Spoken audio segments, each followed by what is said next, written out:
இன்னைக்கு எத்தனை பேருங்க ஒரே ஒரு 200 ml அவன் அடிமையாக்கி வச்சிருக்கு பாத்தீங்களா? ஒரே ஒரு புட்டிங்க, ஒரு புட்டி. அவ்வளவு திறமை உள்ள ஒரு மனுஷனை, புத்தி கூர்மை உள்ள ஒரு மனுஷனை, நல்லா சம்பாதிக்க திறமை உள்ள மனுஷனை கொண்டு அவனை அடிமையா உட்கார வச்சிருப்பீங்க. உட்காரடா இங்கன்னா உட்காரான் பாருங்க, எழும்புடான்னா எழும்புறான், போடா அப்படின்னா அவன் பாட்டுக்கு போறான் பாருங்க. ஒரு முறை ஒருத்தர் வந்து சாட்சி சொன்னாருங்க. அவர் சொன்னாரு, இந்த பீடிக்கு அடிமை ஆயிட்டாராம். பீடி இல்லாம வாழ முடியாதான்.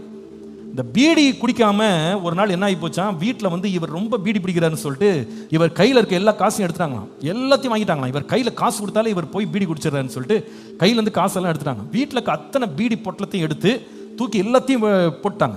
இவர் அன்னைக்கு அவரால் தூங்க முடியல. அவர் என்ன பண்ணாரா தெரியுமாங்க? அவர் சொன்ன சாட்சியை நான் சொல்றேன். அவர் என்ன செய்தாருன்னா, அன்னைக்கு ராத்திரி இந்த மனுஷன் கிட்டத்தட்ட 50 வயசு. இந்த மனுஷன் நல்ல படித்த மனுஷங்க, நல்ல வேலையில் இருந்த மனுஷன்.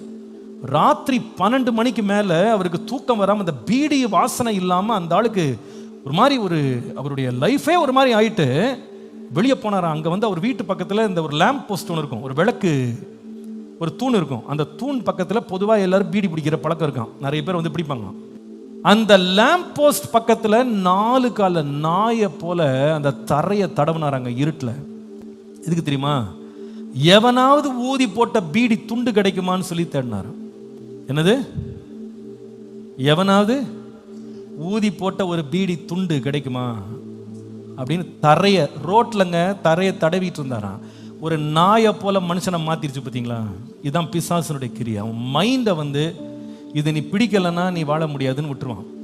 அவ்வளோதான்.